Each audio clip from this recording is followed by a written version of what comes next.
கர்த்தருடைய பரிசுத்த நாமத்திற்கு மகிமை உண்டாவதாக. நேற்றிலும் கூட தாமோதரப்பட்டி சபையாராகிய உங்கள் எல்லோரையும் கர்த்தருடைய நாமத்தினாலே வாழ்த்துகிறேன். எபேசியருக்கு எழுதின நிருபம், அப்போஸ்தலனாகிய பவுல் எபேசு சபைக்கு எழுதின நிருபம் 5ஆம் அதிகாரம் 14ஆம் வசனம்.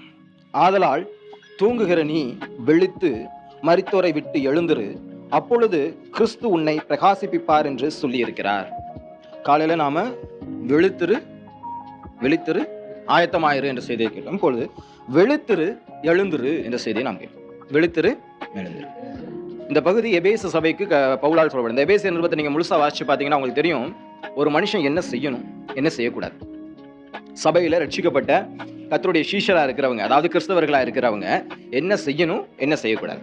கணவன் என்ன செய்யணும், மனைவி என்ன செய்யணும், பிள்ளைகள் என்ன செய்யணும், வாலிபர்கள் என்ன செய்யணும், வயதானவர்கள் என்ன செய்யணும் அப்படிங்கிறத தெளிவா பவுல் எழுதியிருப்பார். அந்த எபேசிய நிருபத்தை சபை மக்கள் கண்டிப்பாக வாசிக்கணும். இதுல நிறைய காரியங்கள் இருக்கு. பிள்ளைகள்ல இருந்து மனைவி, அடிமைகள், எஜமான்கள். அடிமைகள் அப்படின்னா வேதம் அடிமைகளை பின்பற்றுகிறது, அடிமைத்தன முறையை பின்பற்றுறது கிடையாது. அன்றைய காலகட்டத்தில் அடிமைத்தன முறைமைன்னு இருந்துச்சு. அது அந்த அரசாங்கத்தினால நடந்து கொண்டு இருந்தது. அந்த அடிமைத்தனத்தை இயேசு கிறிஸ்து என்ன செஞ்சிருக்கார், உடைச்சிருக்கிறார். அடிமையானாலும் சரி, சுயாதானாலும் சரி, கிறிஸ்துவுக்குள்ள எப்படி இருக்கிறோம், ஒன்றா இருக்கிறோம் வேதம் சொல்லுது. ஆனா அந்த காலத்துல அடிமையின் முறை இருந்தது. ஆனா அவங்க எப்படி நடந்துக்கணும், அதாவது ஒரு வேலைக்காரன் எப்படி நடந்துக்கணும், ஒரு எஜமான் எப்படி நடந்துக்கணும் அப்படிங்கிறது முதற்கொண்டு இந்த எபேசிய நிருபத்துல தெளிவாக சொல்லப்பட்டிருக்கு. இது புறம்பானவர்களுக்கு அல்ல. யாருக்கல்ல? புறம்பானவர்கள், கிறிஸ்தவர்கள் அல்லாதவர்களுக்கு அல்ல, சீஷர்கள் அல்லாதவர்களுக்கு இது பொருந்தாது. ஆனா சீஷர்களுக்கு இது கண்டிப்பாக பொருந்தும். இப்படி பண்ணி நடந்தால்தான் சீஷன்னே நம்ம என்ன செய்ய முடியும், சொல்ல முடியும். ஏன் அப்படின்னு சொல்லி பாத்தீங்கன்னா, இந்த கிறிஸ்தவர்கள் அப்படிங்கிறவங்க யாருன்னு பாத்தீங்கன்னா சீஷர்களை தான் கிறிஸ்தவர்கள் கூப்பிட்டாங்க. யார் கூப்பிட்டாங்க? வெளியில இருக்கிறவங்க. நம்ம கூப்பிட்டுக்கல, சீஷர்கள்ங்கிற பேரையே வெளியில இருக்கிறவங்க தான் கொடுக்குறாங்க. கிறிஸ்தவர்கள்ங்கிற பேரை யாருக்கு? சீஷர்களுக்கு. ஏன் கிறிஸ்தவர்கள்ங்கிற பேர் கொடுக்கப்பட்டது? அவர்களை பார்த்தாலே ஒரு வித்தியாசம் என்ன செஞ்சது, தெரிஞ்சது. இவங்க மட்டும் என்ன செய்யறாங்க, கொஞ்சம் வித்தியாசமா இருக்கிறாங்க. இவங்க மட்டும் என்ன செய்யறாங்க, கொஞ்சம் நம்மளை விட மாற்றி நடக்கிறாங்க. நம்ம இப்படி நடக்கும்போது அவங்க என்ன செய்யறாங்க, இப்படி நடந்துகிட்டு இருக்காங்க. நம்ம இப்படி எல்லாம் செய்யும் போது அவங்க கொஞ்சம் வித்தியாசமா செய்யறாங்க அப்படின்னு சொல்லிதான். அப்ப இவங்க யாரை பின்பற்றுகிறார்கள்? கிறிஸ்துவை பின்பற்றுகிறார்கள். இவர்களுடைய நடக்கையெல்லாம் யாருடைய டீச்சிங் படி இருக்குன்னா கிறிஸ்துவனுடைய டீச்சிங் படி இருக்கு. கர்த்தராகிய இயேசு கிறிஸ்து என்ன சொன்னாரோ, அவர் எப்படி வாழ்ந்தாரோ அதே போல் வாழ்கிறார்கள். கர்த்தராகிய இயேசு கிறிஸ்துவை போல இவர்கள் வாழுகிறார்கள். அவர் சொன்னபடி நடக்கிறார்கள். அதனால் அவர்கள் எப்படிப்பட்டவர்கள்? கிறிஸ்தவர்கள். அந்த சீஷர்களிடத்துல புறம்பான ஜனங்கள் என்ன பார்த்தாங்கன்னா கிறிஸ்துவை பார்த்தார்கள். கிறிஸ்து எப்படி வாழ்ந்தார் என்று அவர்களுக்கு தெரியும். கிறிஸ்து என்ன போதித்தாருங்கிறது அவங்களுக்கு தெரியும். அப்படி வாழ்ந்தவரை, போதித்தவரை யாருடைய வாழ்க்கையில பார்த்தாங்க? சீஷருடைய வாழ்க்கையில பார்த்தாங்க. அதை பார்த்ததுனால அவர்கள் என்ன சொன்னாங்க? கிறிஸ்தவர்கள். இவன் கிறிஸ்தவன், கிறிஸ்து அவன் என்று, கிறிஸ்து அவள் கிறிஸ்தவர்கள் என்று என்ன செஞ்சாங்க, சொன்னாங்க. அந்த வார்த்தை தான் இன்னைக்கு வரைக்கும் நமக்கு என்ன இருக்குது, பெயராக மாறிக்கொண்டிருக்கு. அப்படியானால் நாம் கிறிஸ்தவர்களா இருக்க வேண்டும் என்றால் எப்படிப்பட்டவர்களா இருக்க வேண்டும்? கிறிஸ்துவை தரித்து கொண்டவர்களா இருக்க வேண்டும். புதிதான மனுஷனில் ஜீவன் உள்ளவர்களா என்ன செய்ய வேண்டும், காணப்பட வேண்டும். ஒரு விஷயம் உங்களுக்கு நான் சொல்லணும் அன்பானவர்களே. போன வெள்ளிக்கிழமை சனிக்கிழமை நாங்க உச்சப்பள்ளி போயிட்டு வந்தோம். உச்சப்பள்ளி போயிட்டு அடுத்த நாளே சனிக்கிழமை கிளம்பி வர்றோம். ட்ரெயின்ல தான் போயிட்டு வந்தோம். அப்படி நாங்க வரும்பொழுது நாங்க ஏறின ட்ரெயின் பயங்கரமான கூட்டம். அப்படி ஏறி உட்கார்ந்தப்போ எனக்கு பயங்கரமா யூரின் வருது, பாத்ரூம் போகணும். ஆனா எனக்கு அவளை விட்டுட்டு போக பயம். ஏன்னா ட்ரெயின் கூட்டம், உட்கார்ந்து இருக்கிறவங்க வித்தியாசமா இருந்தாங்க. அப்போ எங்களுக்கு முன்னாடி ஒரு குடும்பம் உட்கார்ந்து இருந்துச்சு. ஒரு அம்மா, ஒரு ஹஸ்பண்ட் ஒருத்தவங்க உட்கார்ந்துருந்தாங்க. 2 பிள்ளைகள் பக்கத்துல உட்கார்ந்து இருந்தாங்க. ஒரு 5 நிமிஷம் தான் அவங்கள பார்த்தேன். அவங்ககிட்ட நான் பேசல, அவங்க என்கிட்ட பேசல. அவ திடீர்னு கூப்பிட்டு சொன்னா, மாமா அவங்க கிறிஸ்தவர்கள் போல தெரிகிறது. அவங்க பேசுறத நாங்க கேட்கல, அவங்களுடைய செயல்பாடுகளை பார்த்தோம். ஒரு 5 நிமிஷம் தான் பார்த்தோம். கிறிஸ்தவர்கள் மாதிரி இருக்கு. எனக்கும் அப்படிதான் தெரியுது, கவனிச்சுக்கிட்டு இருக்கேன். ஒரு 2 நிமிஷம் கழிச்சு பிரதர் அப்படின்னு சொல்லி பேசணும். அவர் உண்மையாவே ஒரு கிறிஸ்தவர். இப்பதான் ரட்சிக்கப்பட்டவர். ஒரு 5 வருஷத்துக்கு முன்னாடி ரோமன் கத்தோலிக்கத்துல இருந்து 5 வருஷத்துக்கு முன்னாக ரட்சிக்கப்பட்டு வந்தார். பார்த்த உடனே கண்டுபிடிக்க முடிஞ்சு. எப்படி? அவர் புதுசா எதுவும் பேசல, வாய் திறந்து எதுவும் பேசல. அவருடைய உடை ஒன்றும் வித்தியாசமா இல்ல. ஆனா அவருடைய நடக்கை, அவருடைய அந்த முக பாவனை, அந்த குழந்தைகள் உட்கார்ந்திருந்த விதம், அந்த அம்மா உட்கார்ந்திருந்த அந்த முக்காடு போட்டிருந்த விதம், இதை பார்த்த உடனே என்னதான் தெரிஞ்சிச்சு? கிறிஸ்தவர்கள் கிறிஸ்துவை பிரதிபலிக்கிறார்கள் அப்ப தெரிஞ்சு. அவ்வளவு ஒரு சாஃப்டா பேசிட்டு வந்தாங்க, அவ்வளவு அன்பா இருந்தாங்க. அவங்களுக்கு திருமணமாகி கண்டிப்பாக ஒரு 15 வருஷம் இருக்கும். ஏன்னா அவங்க பையனுக்கு ஒரு 12 வயசு இருக்கும், குழந்தைக்கு ஒரு 8 வயசு இருக்கும். கண்டிப்பாக திருமணமாகி ஒரு 15 வருஷம் இருக்கும். ஆனா அவங்க புதிதாய் கல்யாணமானவர்கள் போல அவ்வளவு அன்பாக என்ன செஞ்சாங்க, வந்தாங்க. இந்த அன்பு, இந்த பரிசுத்தம், இந்த அவங்க பேசும்போது அந்த டோன்ல ஒரு நீட்னஸ், அந்த பிள்ளைகள் அவங்க போட்டிருந்த ட்ரெஸ், அவங்க உட்கார்ந்திருந்த விதம், அவங்க பேசின விதம் அவ்வளவு அழகாக அவர்களை கிறிஸ்தவர்கள் என்று தனியாக என்ன செஞ்சிச்சு, அடையாளப்படுத்தி காமிச்சு. அது மட்டும் இல்ல, அதுக்கப்புறம் தான் என்ன செய்யறேன், விட்டுட்டு போறேன். பாத்ரூம்க்கு ஒரு தைரியமா போறேன். அதுக்கு முன்னாடி ஒரு தடவை போயிட்டு வந்தேன். ஆனா போன உடனே ரிட்டர்ன் வந்துட்டேன். என் வேலையை முடிக்கல அங்க போய் பாத்ரூம்ல. ஆனா அதுக்கப்புறம் தைரியமா விட்டுட்டு போயிட்டு ஒரு 1/4 மணி நேரமா அது ஆயிருக்கும். அப்ப யோசிச்சு பாருங்க, ஒரு கிறிஸ்தவன் உட்கார்ந்திருந்தா பார்த்தால் என்ன செய்து தெரியும். இன்னைக்கு உங்களையும் என்னையும் பார்க்கிறவர்கள், நம்மளுடைய நடக்கையை பார்க்கிறவர்கள் நம்மை கிறிஸ்தவர்கள் என்று அறிந்து கொள்கிறார்களா? அதுதான் இப்போ வேதவசனம் என்ன சொல்லுது? தூங்குகிற நீ மரித்தோரை விட்டு எழுந்திரு, அப்பொழுது கிறிஸ்து உன்னை பிரகாசிப்பிப்பார் என்று சொல்லி இருக்கிறார். கிறிஸ்து என்ன சொல்லி இருக்கிறாராம்? உன்னை பிரகாசிப்பிப்பார் என்று சொல்லி இருக்கிறார். பிரகாசிப்பிப்பார் என்ன? மற்றவர்களுக்கு முன்பதாக ஒரு மிகப்பெரிய அடையாளமாகவும் அற்புதமாகவும் வைப்பாரு. பிரகாசம்னா என்ன? எல்லாரும் நோக்கி பார்க்கக்கூடிய ஒரு விஷயம். ஒண்ணும் இல்ல, ஒரு இருட்டான இடத்துல ஒரு சின்ன வெளிச்சம் இருந்தாலும், ஒரு விண்மினி பூச்சி இருந்தாலும் அது எப்படி இருக்கும்? பிரகாசமா இருக்கும். அதை பார்க்கணும்னு தோணும். எல்லாருடைய கண்களும் அங்கதான் இருக்கும். ஒரு முழு இருட்டுல ஒரு சின்ன வெளிச்சம் இருந்தாலும் கண்கள் எங்க தான் போகும்? அந்த வெளிச்சத்தை நோக்கி தான் போகும். அவ்வளவு இருட்டு இருக்கு, அதை நம்ம பார்க்க மாட்டோம். அந்த வெளிச்சத்தை தான் என்ன செய்வோம்? பார்ப்போம். அப்ப கிறிஸ்து இந்த உலகத்துல எல்லாருக்கும் முன்பாக உங்களை என்ன செய்வார்? பார்க்கும்படியாக செய்வார். ஆனா அதுக்கு முன்னாடி என்ன செய்யணும்? தூங்குகிற நீ விழித்து மரித்தோரை விட்டு எழுந்துரு. இது உங்களுக்கு புரியுதா? தூங்குகிற நீ விழித்து மரித்தோரை விட்டு எழுந்துரு அப்படின்னா என்ன என்ன அர்த்தமா இருக்கும்? புரிஞ்சுக்க முடியல. சரீர ரீதியா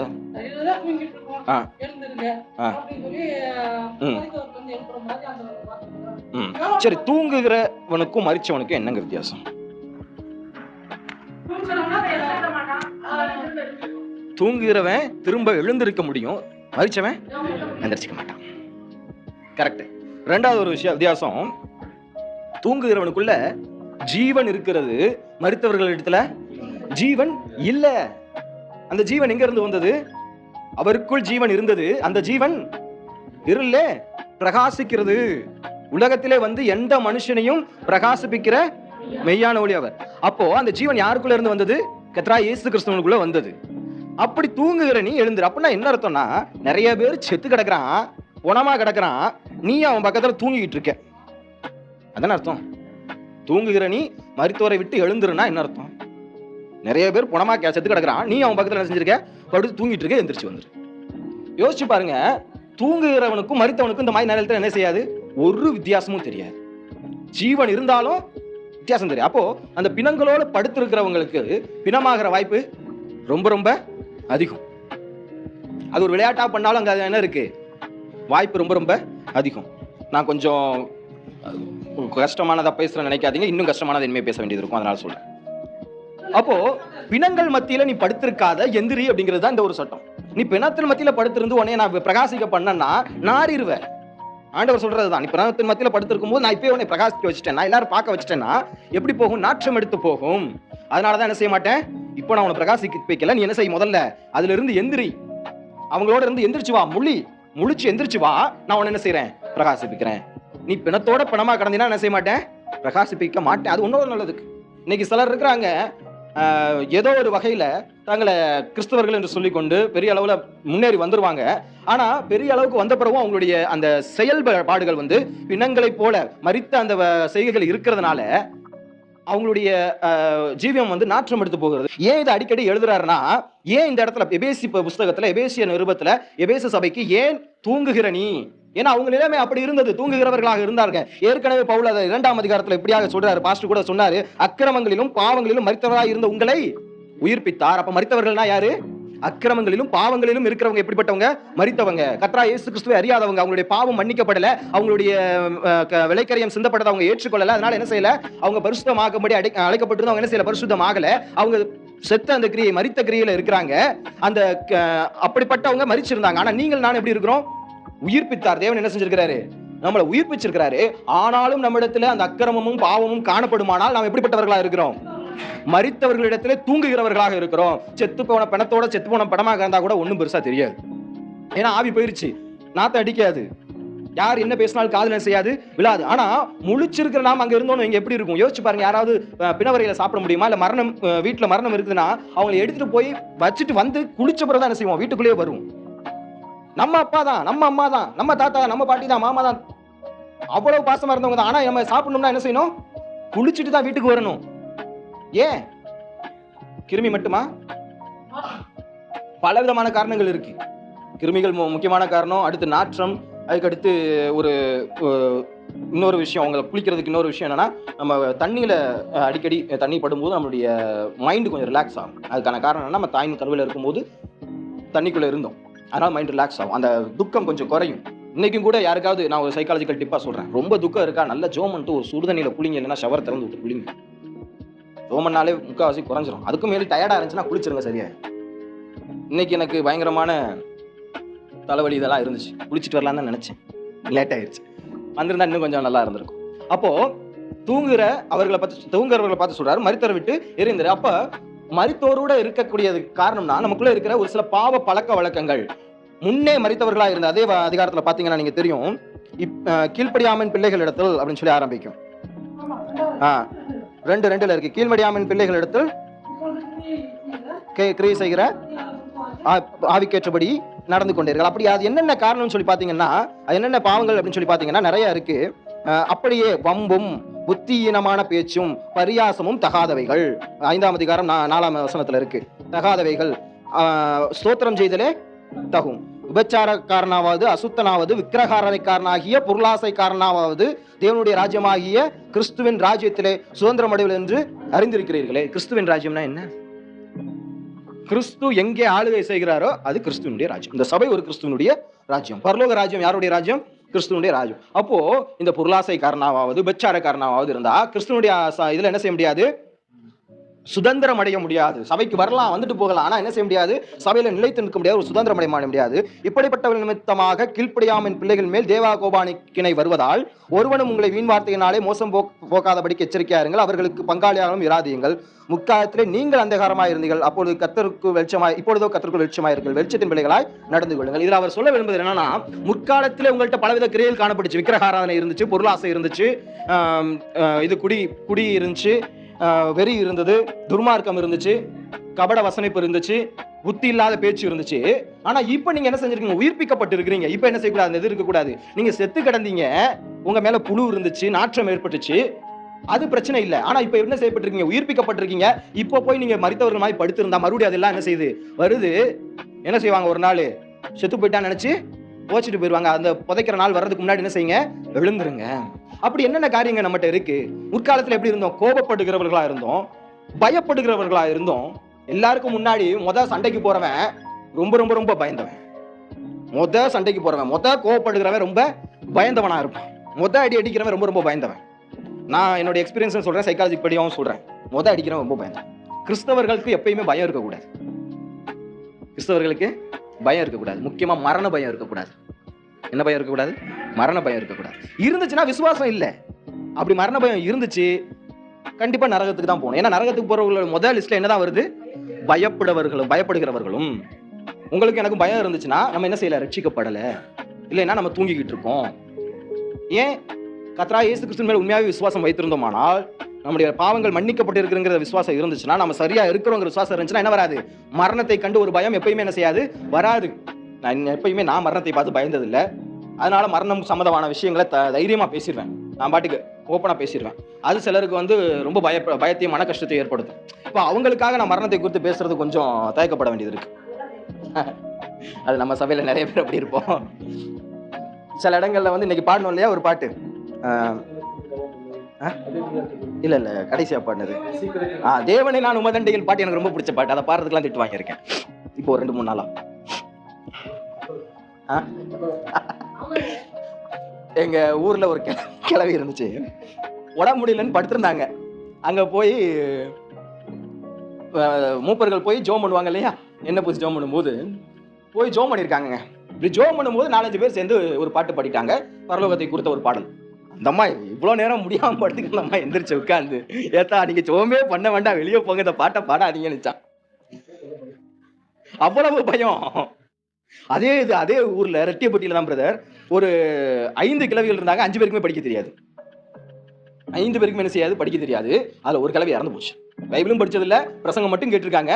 அது தந்தி அடிச்சுட்டாங்க. எங்க தாத்தா கிளம்பிட்டாரு. அப்ப எங்க தாத்தா தான் ஊழியக்காரர் வந்தாரு, கிளம்பிட்டாரு அடக்க ஆராதனைக்கு. சைக்கிள் தான், அப்ப பஸ் எல்லாம் கிடையாது, சைக்கிள் அவர் கிளம்பிட்டாரு. இந்த 4 கிழமையும் சுத்தி உட்கார்ந்து, போன வாரம் பிரசங்கத்துல பாஸ்டர் சொன்னாரு, ஊழியக்காரர் சொன்னாரு, மரித்தவங்களை இது விசுவாசமா ஜோம் பண்ண எந்திரிப்பாங்கன்னு அப்படின்னு ஜோம் பண்ணி அந்த மரிச்சு கிடந்த கிழவியை உயிரோட எழுப்பிட்டாங்க. இது எப்படி இருக்கு? இது எப்படி இருக்கு? ரெண்டும் பக்கத்து பக்கத்து ஊர்ல நடந்தது. 4 பேருக்கும் படிக்க தெரியாது. 4 பேரும் அப்பவே ரட்சிக்கப்பட்டிருக்காங்க. பைபிளை வாசிச்சது இல்லை, ஏன்னா படிக்க தெரியாது. விசுவாசம் எப்படிப்பட்டதா இருக்குது பாருங்க. மரணத்தை குறித்த பயம் கிடையாது. உயிரோட எந்திரிப்பாங்களா எந்திரிக்க மாட்டாங்க நமக்கு வேணா சந்தேகம் இருக்கலாம். அவங்க என்ன செஞ்சாங்க, எழுப்பிட்டாங்க.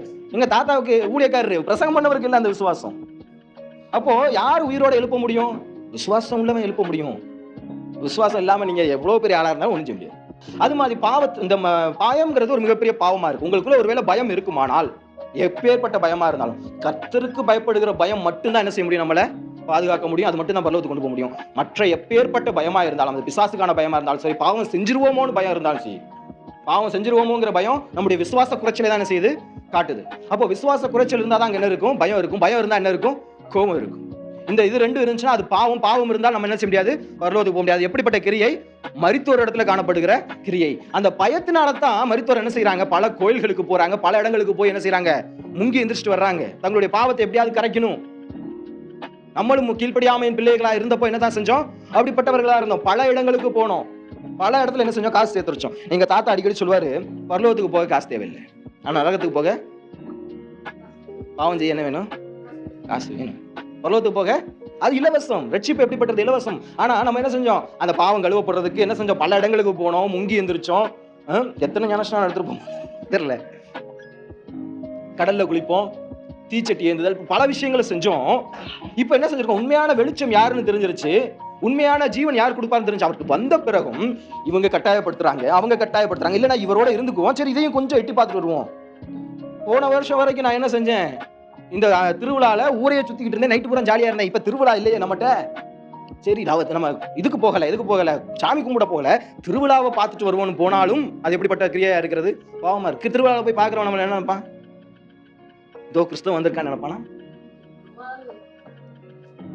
வான்னு கூப்பிட்டு சேர்த்துக்கோ அப்படின்னு சேர்த்து விட்டுருவாங்க. அது ஒரு கண்ணி பிடிச்சி அப்படியே என்ன செஞ்சிடும், இழுத்துரும். முதல்ல என்ன செஞ்சிடும், பிடிச்சி இழுத்தமா இழுத்துரும். முதல்ல கிடக்கிறது கண்ணுக்கு தெரியாதுங்க, செய்யாம கட்ட மாதிரியே கிடக்கும். கட்டன்னு நினைச்சு பக்கத்துல போனோம்னா ஒரு கடி கடிச்சா எடுக்க முடியாது. ஒரு ரோல் பண்ணிச்சா முடிஞ்சு. அதுக்கப்புறம் முதல்ல வாயில சிக்கனவங்க நினைச்ச முடியாது, திரும்பி கொண்டு வரவே முடியாது. அது மாதிரி தான் அது ஒரு கண்ணி. ஞாயிற்றுக்கிழமை இல்ல ஏதோ ஒரு கிழமை காது குத்து வச்சிருக்காங்க, போவோமா? எனக்கு அப்படி ஒரு சூழ்நிலை இப்ப ஏற்பட்டிருக்கு.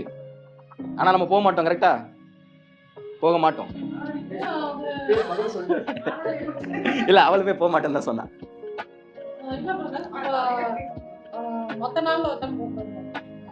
எப்ப வச்சாலும் போக வேண்டாம், எதுக்கு காதுகுத்துக்கு போய்கிட்டு. அப்படி போறதா இருந்தா போய் சாப்பிட்டு வந்துடுறது. அதுவும் அவங்க எங்க வைக்கிறாங்கன்னு ஒரு இடம் இருக்கு, எங்க வைக்கிறார்கள்னு ஒரு இடம் இருக்கு. சும்மா ஏதோ ஒண்ணு பண்றாங்கன்னா போயிட்டு வந்துடலாம். ஆனா அவங்க எங்க வச்சு பண்றாங்க, எங்களுக்காக அவங்க ஏதோ ஒரு மாதா கோயில் வைக்கிறாங்களா, அதுக்கு போக மாட்டேன். அதான் சொன்னேன், இது வேலைக்காக வச்சிருந்தா கூட போயிருப்பேன், வீட்டுல வச்சிருந்தா கூட போயிட்டு வந்துடலாம், உச்சி பிள்ளைல அப்படியே சர்ச்சை முடிச்சுட்டு போயிட்டு வந்துடலாம். மாதா கோயில்கிறது அது இதை விட என்ன செய்யும், மோசம்.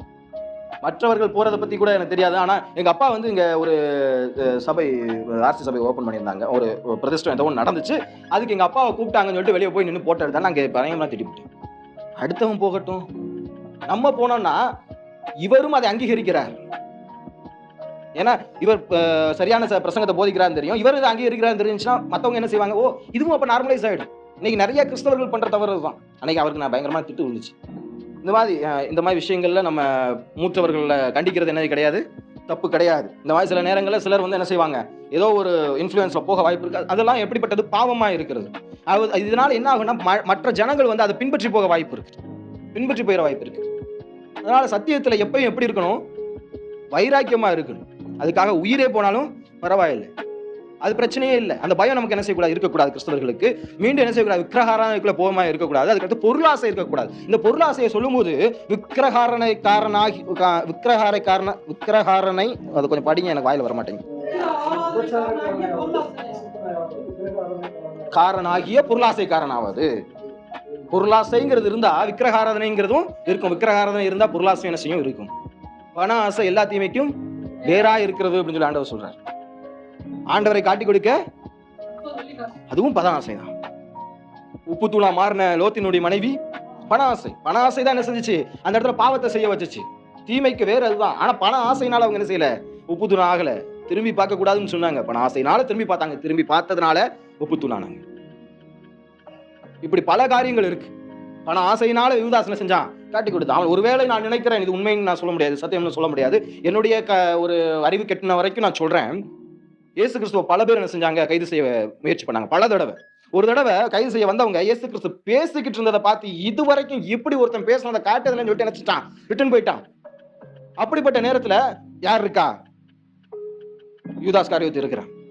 அதுக்கு அடுத்து பல முறை இயேசு கிறிஸ்துவ கொலை செய்ய வரும்போது அவர் மறைந்து போனாருன்னு இருக்கு. ஒரு தடவை மலையில இருந்து கீழே தள்ளி விட போவாங்க, ஒரு தடவை கல்லுகளை எரியும்படி எடுத்துக்கொள்வாங்க. அப்பெல்லாம் என்ன செஞ்சாரு, மறைஞ்சு விளை. அப்ப இவர் கொல்ல வர்ற நேரம் எல்லாம் என்ன செஞ்சாரு, நினைப்பாரு. இவர் கூட இருந்து நமக்கு ஒரு பிரயோஜனமும் இல்ல, சாப்பாடு மட்டும் போடுறாரு, பண்ணெல்லாம் புறக்க வேண்டியது இருக்கு, ரொட்டி எல்லாம். இவரை நம்ம காட்டி கொடுத்தோம்னா இவரை காசு கொடுக்குறாங்க, இவரை பிடிக்க வருவாங்க, இவர் என்ன செஞ்சிருவாரு, காணாம போயிருவாரு. நமக்கு 30 வெள்ளி காசு லாபம். இந்த இப்படி இருந்தாலும் இது என்னதான் துரோகம் தானே.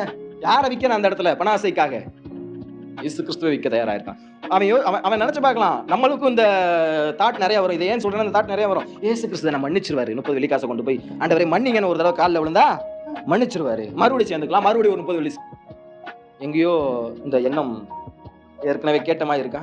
இயேசு கிறிஸ்து தானே மன்னிச்சிருவாரு, எனக்குள்ள போய் ஒரு கடன் வாங்கிட்டு வந்துடும். இயேசு கிறிஸ்து தானே மன்னிச்சிருவாரு, இன்னைக்கு ஒரு நாள் என்ன செய்வோம், அந்த திருவிழாக்கு போயிட்டு வந்துடும். அவர் மன்னிக்கிற ஆண்டவர் தானே. பழைய ஏற்பாட்டுல மாதிரி ஒரு பாவத்துக்கு ஒரு ஆட்டுக்கடாயை பலி கொடுக்கணும்னு சொல்லி இருந்தா நீங்க செய்வீங்களா?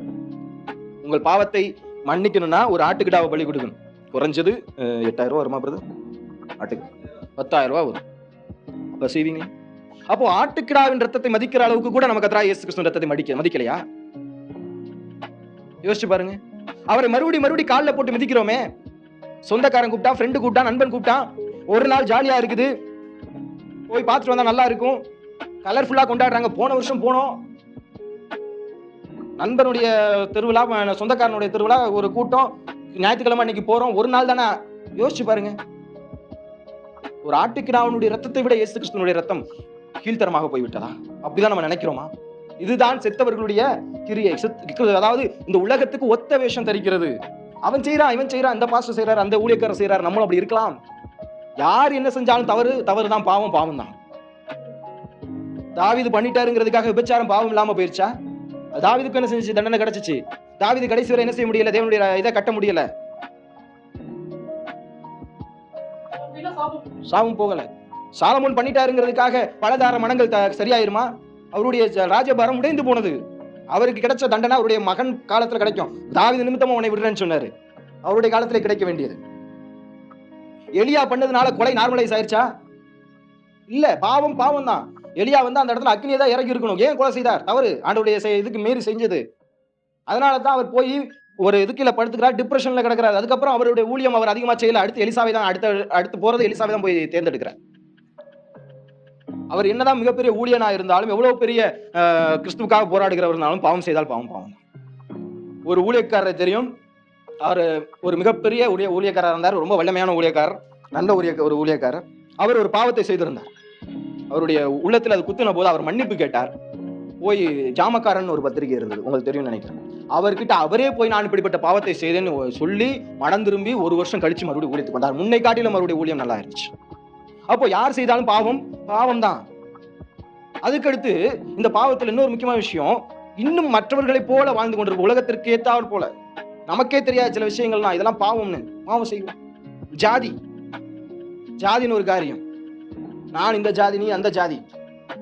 நம்ம அதை பத்தி பேசலன்னா கூட அதை கொஞ்சமா யோசிக்கிறது, அதை பத்தி நம்ம என்னன்னு வெளியே போட்டுக்கிறது.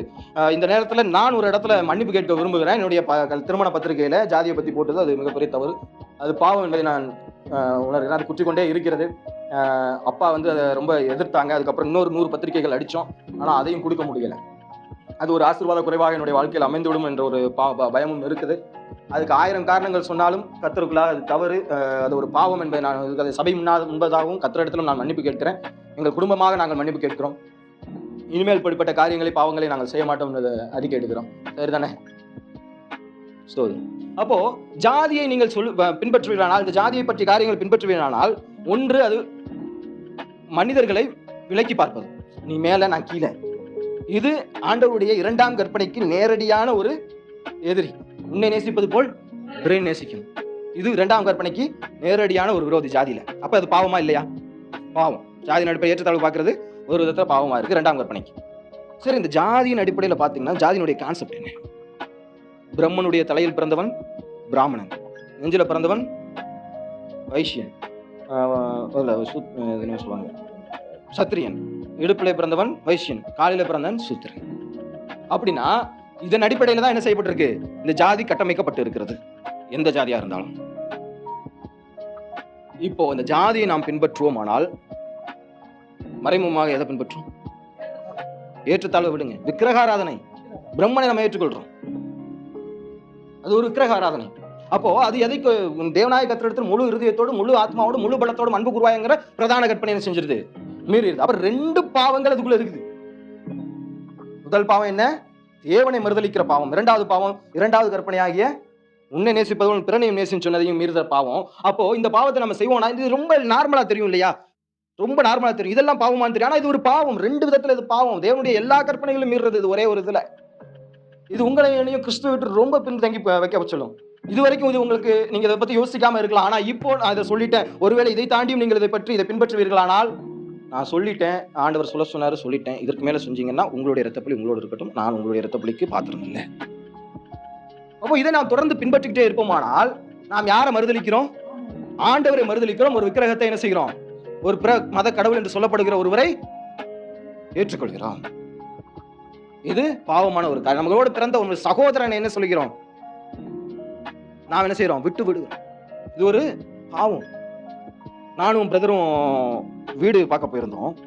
அப்போ ஒரு வீடு வந்து, ஒரு நல்ல வீடு ஒண்ணு இதுக்கு கொடுத்தாங்க, ஒத்திக்கு. அது நன்றாக இருந்தது, நல்லா தான் இருந்துச்சு. என்னைய பொறுத்த வரைக்கும் அது நல்லா இருந்துச்சு. 2 பாத்ரூம் எனக்கு இஷ்டப்படி இருந்தது. எனக்கு 2 பாத்ரூம் தான் முக்கியம், அதுக்கப்புறம் தான் மற்றது. ஒத்தியும் கம்மியான வேலை தான். ஆனா அவங்க போன உடனே கேட்ட பேர் கேட்கல, என்ன வேலைன்னு கேட்கல, நீங்க பிசியான்னு கேட்டேன். அதுக்கு நான் அது இன்னும் பதில் சொல்லலை. பிரதரும் அதுக்கு நேரடி பதில் சொல்லலை. அந்த கேள்வியிலேயே எனக்கு அந்த வீடு பிடிக்கல. இல்லைன்னா அந்த வீடு எடுத்திருப்பேன். உண்மையா அதை பிடிக்கலன்னு சொல்லிட்டு தான் என் மனசு கஷ்டமாவே இருந்துச்சு, சென்னையில இருந்து இன்னைக்கு வரைக்கும் மன்னிப்பு கேட்கிற வரைக்கும். ஏன்னா அதுக்கு முன்னாடி நான் போட்டுட்டேன்.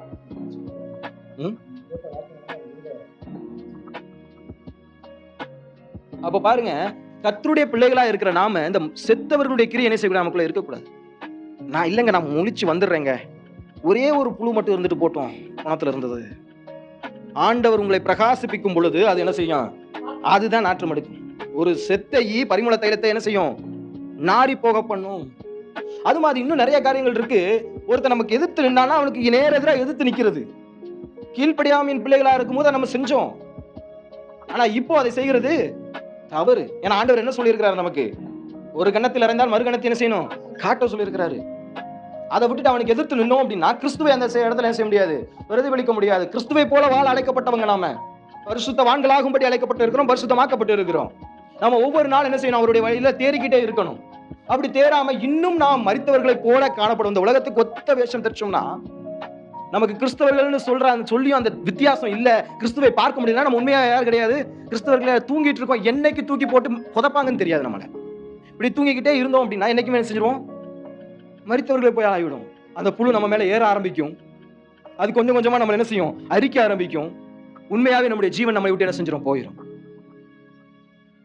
எத்தனையோ பேர் நான் பார்த்திருக்கிறேன், படுத்தே இருப்பாங்க, வயசானவங்க. அவங்களால எந்திரிச்சு நடக்க முடியும், ஜீரியாட்ரிக் வார்டுல எந்திரிச்சு நடக்க முடியும், ஆனா படுத்தே இருப்பாங்க. நாங்க எவ்வளவோ முயற்சி பண்ணுவோம். ஆனா ஒரு கட்டத்துல அவங்க படுத்து இருக்க அவங்களுடைய முதுகெல்லாம் புண்ணாக ஆரம்பிக்கும். அவங்களால அதுக்கப்புறம் எந்திரிக்க முடியாது, மறுபடியும் படுத்து தான் இருக்கணும், வேற வழி இல்லை. புண்ணு ஆன பிறகு அவங்களுக்கு சுகர் இருந்தா கண்டிப்பா புழு வச்சிடும். அரிக்க அவங்களுடைய உயிர் போயிடும். அப்போ படுத்து இருக்கிறது ஒரு 8 மணி நேரம் தூங்குறது தப்பு கிடையாது. ஆனா தூங்கிக்கிட்டே இருந்தா, அதுபோல ஆவியில நம்ம தூங்கிடவே கூடாது. எந்த நேரத்தினாலும் பிசாசு தூக்கி போட்டு புதைச்சிருவான். பிசாசானவன் எவனை விழுங்கலாமோன்னு எதுமாய் சுத்திட்டு இருக்கானா? கெர்ச்சிக்கிற சிங்கம் போல சுத்தி திரிகிறான். கெர்ச்சிக்கிற சிங்கம் பார்த்திருக்கீங்களா? எப்படி இருக்கும்? கனவுல பார்த்தாலே பயம் வருமா?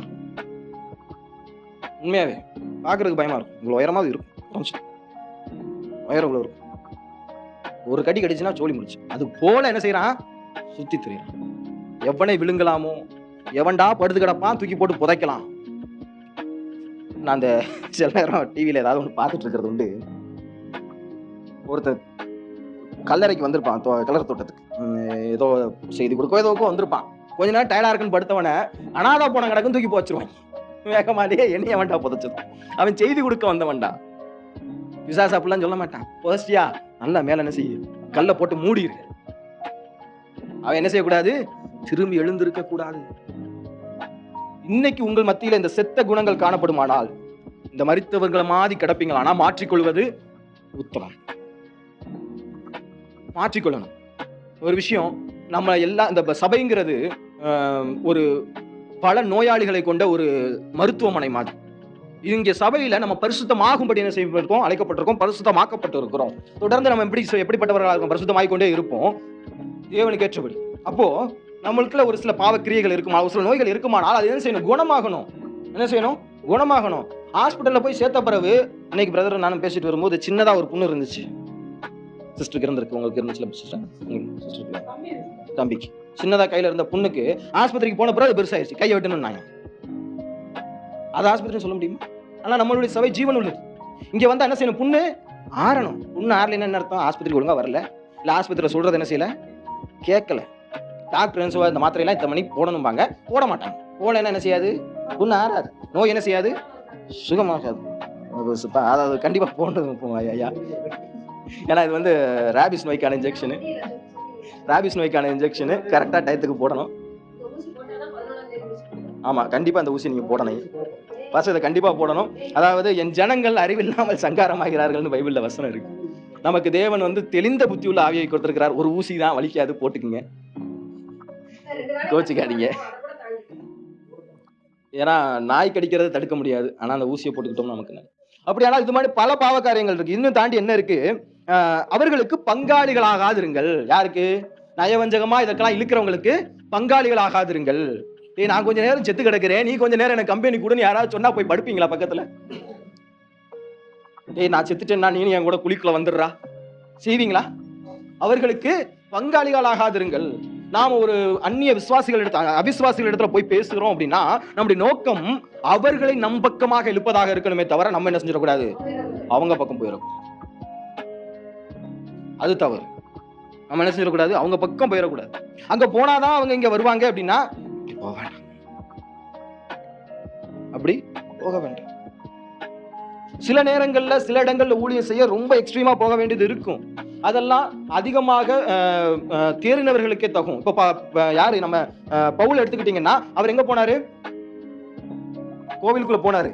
அங்க போய் அவர் கோவிலுக்குள்ள சுவிசேஷத்தை பிரசங்கிச்சாரு. நம்மளால அப்படி பண்ண முடியுமா? அப்ப நம்ம என்ன செய்யக்கூடாது, போகக்கூடாது.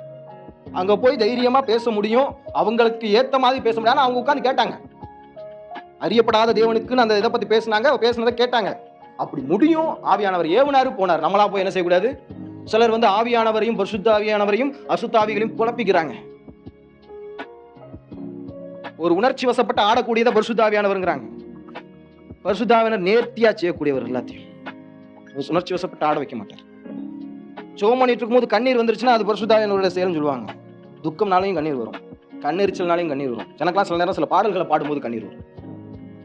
அது துக்கத்தினால, அது ஆனந்த கண்ணீர் நினைக்கிறேன். ஏன்னா அந்த வார்த்தைகள் அப்படி இருக்கும். சில நேரம் துக்கத்துல கண்ணீர் வரும், அதுக்கும் பரிசுத்த ஆவியானவருக்கும் சம்மந்தமே கிடையாது. ஆனா அந்த கண்ணீரை யார் பார்க்கிறா, பரிசுத்த ஆவியானவர் பார்க்கிறாரு. அதுக்கு ஒரு கணக்கு வைத்திருக்கிறார். அதுக்கு நிச்சயமா என்ன செய்வார், நமக்கு நியாயம் செய்வார். நம்ம துக்கத்தை சரி பண்ணுவார், சந்தோஷத்தை ரெட்டிப்பாக்குவார்.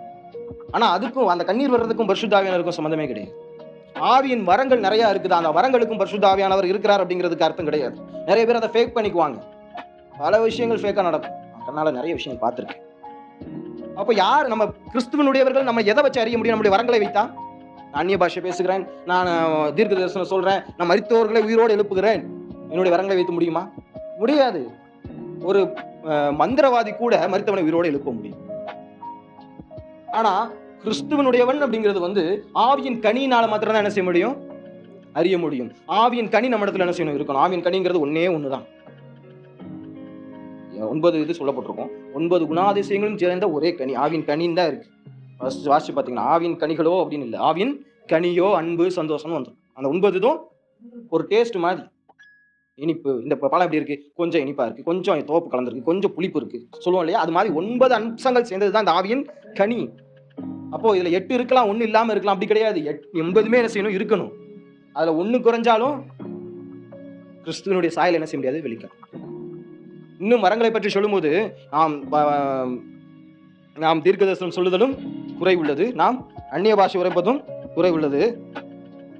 நிறைவானது வரும் பொழுது குறைவானது ஒழிந்து போகும். நிறைவானது என்னது? அன்பு. விசுவாசம், நம்பிக்கை, அன்பு மூன்று நிலைத்திருக்கிறவைகளில் அன்பே பெரியது. இந்த நிறைவானது வரும்போது குறைவானது ஒழிந்து போகும். இது எதுக்கு? இன்னொரு இடத்துல இது எப்படி இருக்கு அப்படின்னு சொல்லி இன்னொரு இதுல பாத்தீங்க அப்படின்னா, ஒரு எக்ஸாம்பிளுக்கு சொல்றேன். எப்படி நிறைவான புதிய ஏற்பாடு வந்துச்சோ அப்ப குறைவான பழைய ஏற்பாடு என்ன செஞ்சுச்சு? ஒழிந்து போச்சு. வானமும் பூமி ஒழிந்து போனாலும் எடுத்து வாசிங்க. அந்த இதை மட்டும் நான் சொல்லி முடிச்சிடுறேன். ஆரம்பிச்சிட்டதுனால இதை சொல்லாம விடக்கூடாது. மத்தேயு எழுதின சுவிசேஷத்துல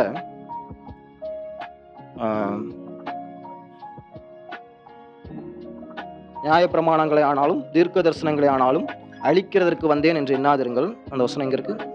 5:18. நியாயப்பிரமாணங்களை ஆனாலும் தீர்க்க தரிசனங்களை ஆனாலும்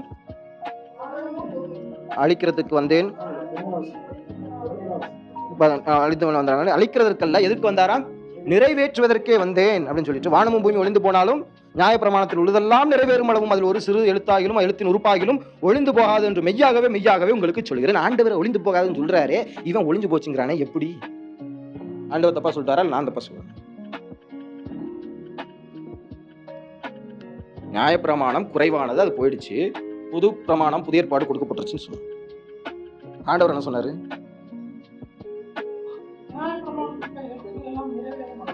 நிறைவேறும் அளவும். எப்ப நிறைவேறுச்சு? கிறிஸ்துவுக்குள்ள அது எல்லாமே என்ன செஞ்சு நிறைவேறுச்சு. முடிந்ததுங்கிற வார்த்தையில எல்லாமே முடிஞ்சு. அதில் எழுதிருக்கிறாரு பாருங்க, நிறைவேற்றுவதற்கே வந்தேன் அப்படின்னு சொல்லிட்டு.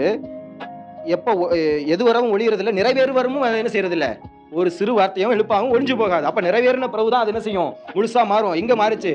அவர் அந்த முடிந்ததுங்கிற வார்த்தைக்கு முன்னாடியே எல்லாம் முடிந்தது என்று இயேசு அறிந்து வேத வாக்கியம் நிறைவேறத்தக்கதாக, கடைசியா இருந்த வேத வாக்கியம் நிறைவேறத்தக்கதாக தாகமாய் இருக்கிறேன் என்றார் அப்படின்னு இருக்கும். என்னுடைய தாகத்திற்கு காடியை குடிக்க கொடுத்தார்கள்.